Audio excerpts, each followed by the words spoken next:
എല്ലാവർക്കും നമസ്കാരം. ശുഭകരമാകട്ടെ, ദിനം സന്തോഷകരമാകട്ടെ, സൗഖ്യകരമാകട്ടെ, അനുഭവങ്ങളും അനുഭൂതികളും നമ്മേവരെയും നയിക്കുമാറാകട്ടെ. ദഹനം എന്നുള്ളതിനെ കുറിച്ച് നമ്മൾ പറഞ്ഞു.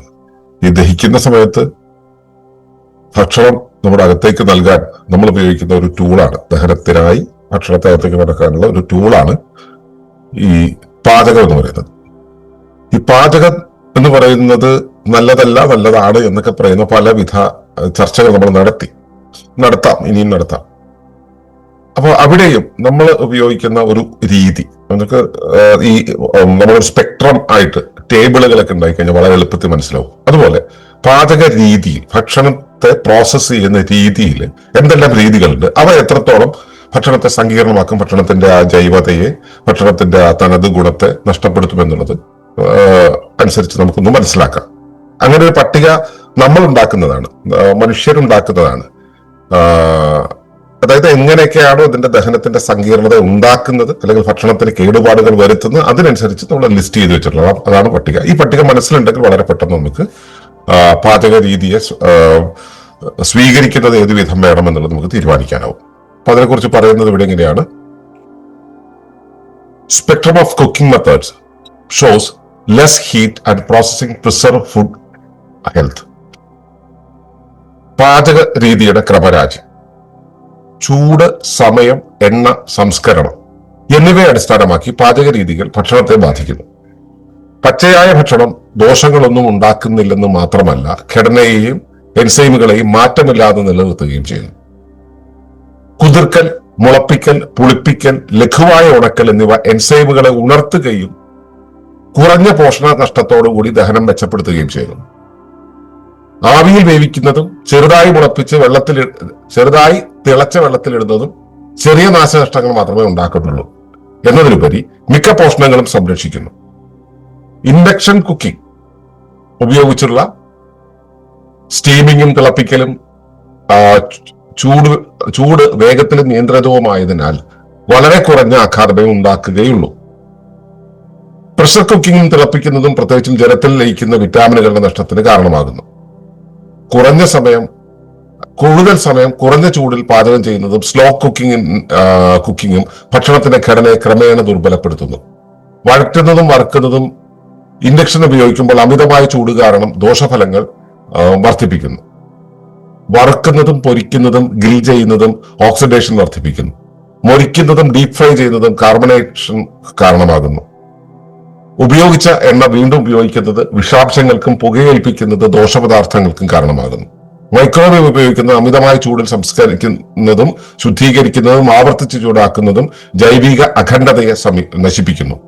ഈ രാജിയിൽ ആദ്യത്തെ ഭാഗത്തെ പാചക രീതിയാണ് ആരോഗ്യത്തിന് ഉചിതം. ഇതിന്റെ ലിസ്റ്റ് ചേർത്തൊന്നുമല്ല, വളരെ വലുതാണ്. ഇതിലേക്ക് ഒതുക്കാനൊന്ന് പാടുപെട്ടതാണ്. നമ്മൾ ആ ലിസ്റ്റ് പ്രകാരം പറയുകയാണെങ്കിൽ നമുക്ക് പലതരം രീതിയിൽ നമുക്കിതിനെ പറയാം. ഈ ഭക്ഷണത്തിന് ഡാമേജ് ഉണ്ടാക്കാത്ത രീതികളുണ്ട്. ഭക്ഷണത്തിന് ഡാമേജ് ഉണ്ടാവുന്ന വെച്ചാൽ ഭക്ഷണം ഉണ്ടായിട്ടുള്ളത് എങ്ങനെയാണോ നമ്മൾ റിസീവ് ചെയ്യുന്നത്, കൺസ്യൂം ചെയ്യുന്നത്, ആ കൺസ്യൂം ചെയ്യുന്ന രീതിയിലാകുന്ന സമയത്ത് ദഹന എൻസൈമുകളൊക്കെ അതിനകത്ത് ഉണ്ടാവും. അവയെല്ലാം ശരീരത്തിന് അകത്തോടെ കയറി ശരീരത്തിൽ സ്വീകരിക്കാവുന്നത് നൽകി ബാക്കിയുള്ളതിനെ വളരെ വേഗത്തിൽ അതിന്റെ നാരുകളെല്ലാം വഴി അടിച്ചു തുറച്ച് വെളിയിലാക്കുന്ന ഒരു രീതി നമുക്ക് പിന്തുടരാനാവും. അപ്പോ അത്തരത്തില് ലീസ്റ്റ് ഡാമേജിങ് മെത്തേഡ്സ് എന്ന് പറയുന്ന ഒരു രീതിയുണ്ട്. അതിൽ ഏറ്റവും പ്രധാനപ്പെട്ടത് റോ ഫുഡ് അല്ലെങ്കിൽ പാചകം ചെയ്യാത്ത ഭക്ഷണം എന്നുള്ളതാണ്. അതിന്റെ അടുത്ത സ്റ്റേജ് എന്ന് പറയുന്നത് നമ്മൾ ഈ കുതിർത്ത സാധനങ്ങളാണ്. ചിലതൊക്കെ നമ്മൾ വെള്ളത്തിലിട്ട് കുതിർത്തിട്ടാണ് കഴിക്കുക. കുതിർത്ത് പാചകം ചെയ്ത് കഴിക്കുന്നതല്ല, കുതിർത്ത് കഴിക്കുക എന്നുള്ളതാണ്. കടലയൊക്കെ നമ്മൾ ഇങ്ങനെ കുതിർത്ത് കഴിക്കാറുണ്ട്. ചില ഹാർഡായിട്ടുള്ള വിത്തുകളൊക്കെ തന്നെ കുതിർത്തതിന് ശേഷം കഴിക്കാറുണ്ട്. അതിന്റെയും അടുത്ത സ്റ്റേജാണ് കുതിർത്തതിന് ശേഷം മുളപ്പിക്കുന്നത്, ജെർമിനേറ്റ് ചെയ്യുന്ന, സ്പ്രൗട്ട് ചെയ്യുന്ന രീതി എന്ന് പറയുന്നത്. അതിന്റെ പതുക്കെ ഇങ്ങനെ മുളപ്പിച്ച് കഴിക്കുന്ന സമയത്ത് അതിനകത്ത് ഉറങ്ങിക്കിടക്കുന്ന ജൈവത വെളിയിൽ വരുന്ന രീതി ഉണ്ട്. അത് തന്നെ വെള്ളത്തിൽ നമ്മൾ ഇട്ട് കൊടുത്ത് കുറെ നേരം കഴിയുമ്പോൾ ഉലുവയൊക്കെ വെള്ളത്തിലിട്ട് എടുത്ത് അത് കുതിർന്ന് അതിനുമായിട്ട് ചേർന്ന് അതൊരു ദ്രവമായി ചേർന്നതിന് ശേഷം അത് പതുക്കെ ഫെർമെന്റ് ചെയ്ത് വരുമ്പോൾ പുളിച്ചു വരുന്ന സമയത്ത് ഉണ്ടാകുന്ന ഭക്ഷണം. അരി, ഉഴുന്ന് ചേർന്നിട്ട് നമ്മൾ അല്ലെങ്കിൽ ആപ്പത്തിനൊക്കെ നമ്മൾ അരച്ചു വെക്കുന്ന സമയത്ത് ഇവയെല്ലാം അരച്ചു വെച്ചതിന് ശേഷം ഉള്ള പുളിക്കലുണ്ടല്ലോ, ആ പുളിക്കൽ എന്ന് പറഞ്ഞാൽ ഒരുപാട് പ്രോസസ്സിന് ശേഷമുള്ള പുളിക്കലാണ്. ഞാൻ പറയുന്നത് റോ ആയിട്ടുള്ള പുളിക്കലാണ്. ആ പുളിക്കലിന്റെ അടുത്തത്. അതിനുശേഷം വരുന്നത് ഈ സൂര്യപ്രകാശത്തിൽ ഉണക്കുക, തടലത്ത് വെച്ച് ഉണക്കുക, വെച്ചിരുത്തി നമ്മൾ എടുത്ത് വെച്ചിരുത്തി ഉണക്കി കൊണ്ടുപോകുന്നത്. ഇതൊക്കെ ഡാമേജ് അധികം ഉണ്ടാക്കാത്തതാണ്. അതായത് നാച്ചുറലി ഉണങ്ങി വരുന്നതാണ്. ഇപ്പോ ഡേറ്റ്സ് ഒക്കെ നമുക്ക് കിട്ടുന്നത് എന്ന് പറയുന്നതിൽ പല വിഭാഗങ്ങളുണ്ടെങ്കിലും ഡേറ്റ്സ് ചിലതൊക്കെ അവിടെ സ്വാഭാവികമായി മരത്തിൽ നിന്ന് വീണ് കിടന്ന് അവിടെ കിടന്ന് ഉണങ്ങി കിട്ടുന്നതാണെന്ന് പറയുന്നുണ്ട് ചില ഡേറ്റ്സ് ഒക്കെ. അപ്പൊ അങ്ങനെയുള്ളതൊക്കെ പറയുമ്പോൾ അതിന്റെ ജൈവാംശം അതിനകത്ത് നിദ്രാരൂപത്തിലേക്ക് പോവുകയാണ്, അതിന് ഡാമേജ് ഉണ്ടാവുന്നില്ല. അത്തരം ഭക്ഷ്യങ്ങൾ നമ്മൾ ഉപയോഗിക്കുന്ന സമയത്ത് നമ്മുടെ ദഹനേന്ദ്രിയ വ്യവസ്ഥയ്ക്ക് അതിനെ നേരിട്ട് സ്വീകരിക്കാൻ പറ്റും.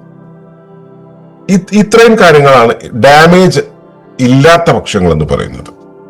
ഇനി ചെറിയ ഡാമേജ് വരുന്ന ഭക്ഷ്യത്തിന് ചെറിയ ഡാമേജ് വരുന്നതാണ് ആവിയിൽ പുഴുങ്ങിയത്, ചെറുതായിട്ട് ആവി കയറ്റിയെടുത്തത്. അപ്പൊ എന്താ വെച്ചാൽ അതിന്റെ ആ പച്ചമണം, ആ പച്ച എന്നുള്ള രീതിയിലുള്ള ഒരു അവസ്ഥ പോയി കിട്ടും. നമുക്ക് പലർക്കും പാചകം ചെയ്ത ഭക്ഷണം മാത്രം കഴിച്ച് ചേരുക ഈ മറ്റേ അതിന്റെ പച്ചമണം ഇഷ്ടമല്ല. അപ്പൊ പച്ചമണം മാറാൻ വേണ്ടി സ്റ്റീമിംഗ് ഉപയോഗിക്കും.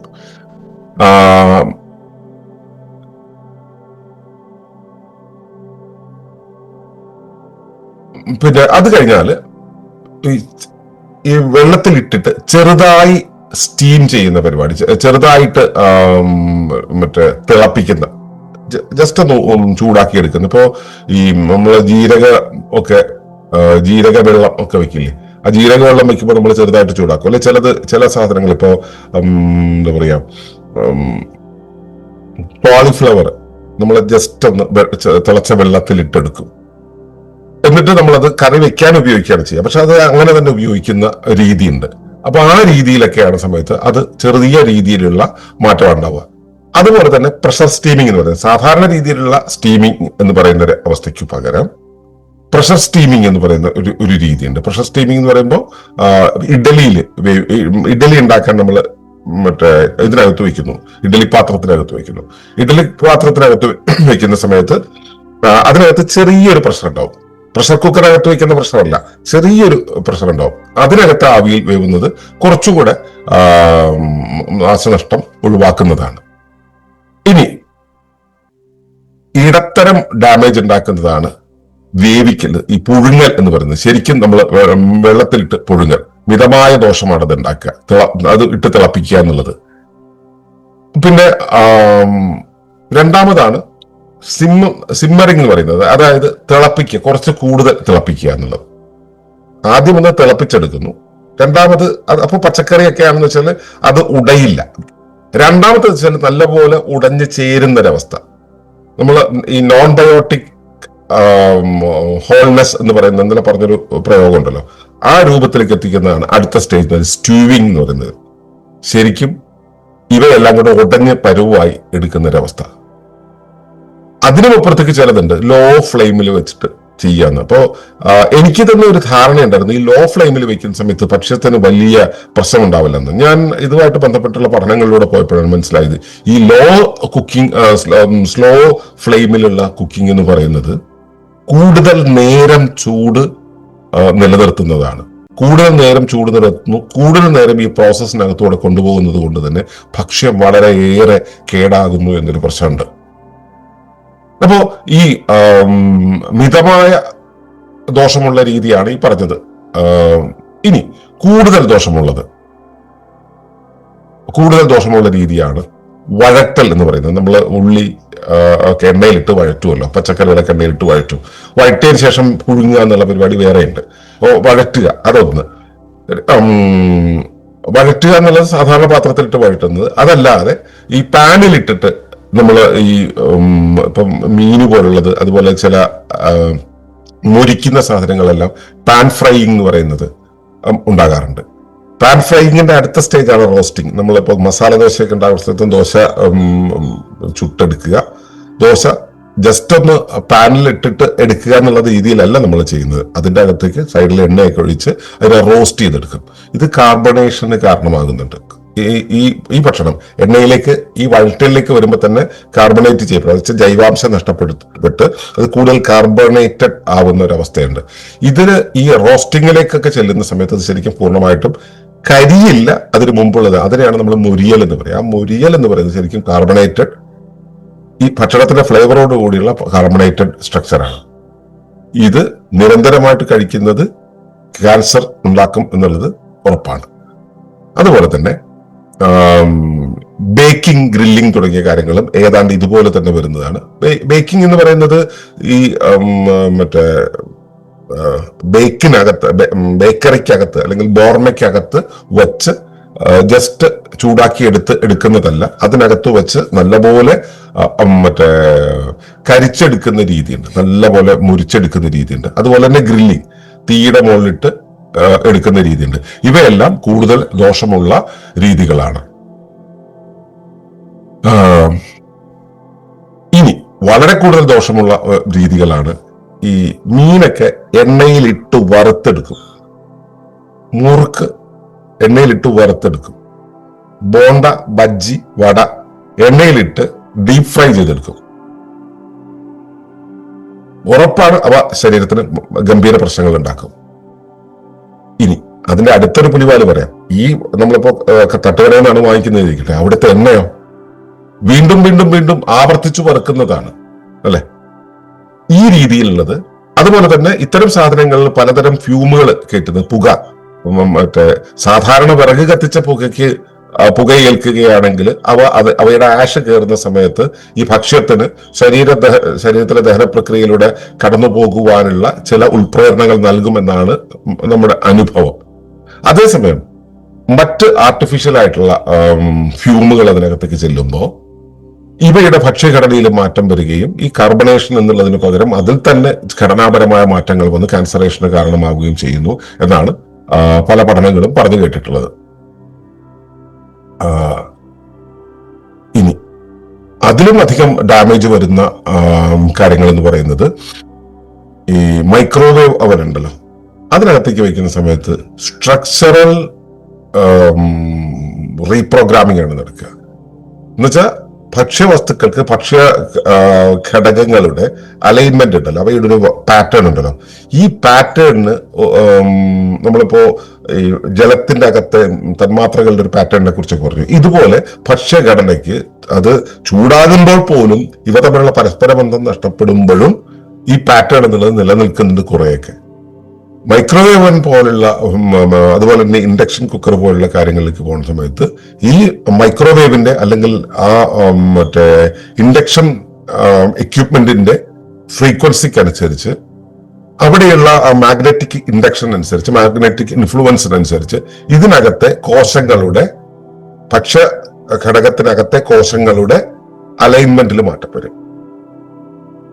ഇത് ഒരു മെക്കാനിക്കൽ അലൈൻമെന്റ് ആണ്. ഈ സംഭവം ശരീരത്തിന് ഒട്ടും യോജിച്ചതല്ല. ഏതാണ്ട് ഇതേ വിഭാഗത്തിൽ തന്നെയാണ് ഈ അത്യുച്ഛ രീതിയിലുള്ള ടെമ്പറേച്ചർ, ഉയർന്ന ടെമ്പറേച്ചറിൽ പ്രോസസ് ചെയ്യുന്ന സാധനങ്ങൾ.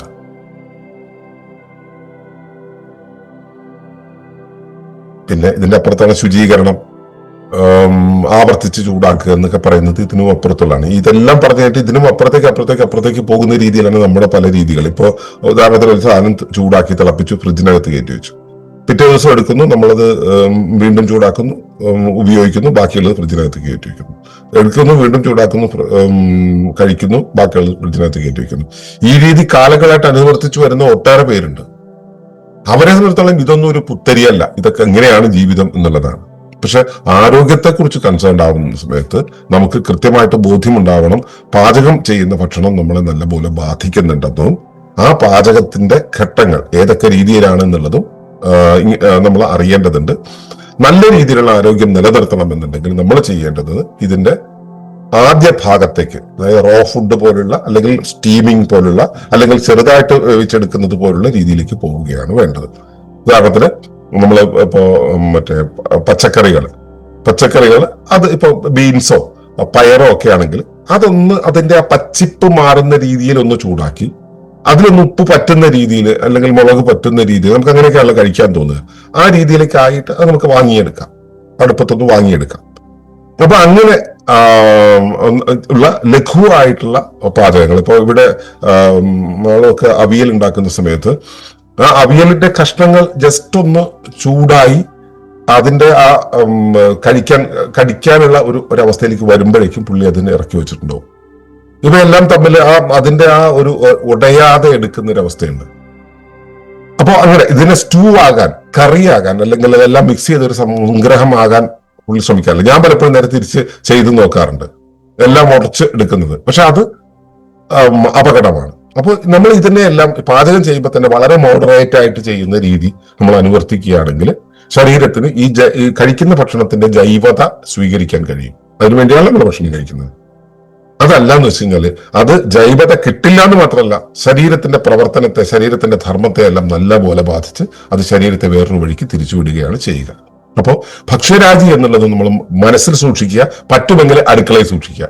ഒരു പ്രിന്റ് എടുത്തിട്ട് അടുക്കളയിൽ സൂക്ഷിക്കുക.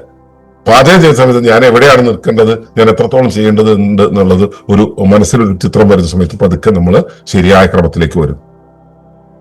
അപ്പോ ഈ ദഹനത്തിന്റെ ആ ഒരു സ്ട്രീമിൽ ഈ ഒരു കാര്യം കൂടെ ഇതിനോട് ചേർത്ത് വായിക്കാൻ അഭ്യർത്ഥിച്ചുകൊണ്ട് നിർത്തുകയാണ്. നന്ദി, നമസ്കാരം. തുടർന്നു കാണുന്നതിന് മുമ്പായി ഈ വിഷയം ഇഷ്ടമായെങ്കിൽ ഒന്ന് ലൈക്ക് ചെയ്യുക, കമന്റ് ചെയ്യുക, ഷെയർ ചെയ്യുക. നിങ്ങൾ പ്രകൃതിയെ ഇഷ്ടപ്പെടുന്നുവെങ്കിൽ ഈ ചാനൽ ഒന്ന് സബ്സ്ക്രൈബ് ചെയ്യുക.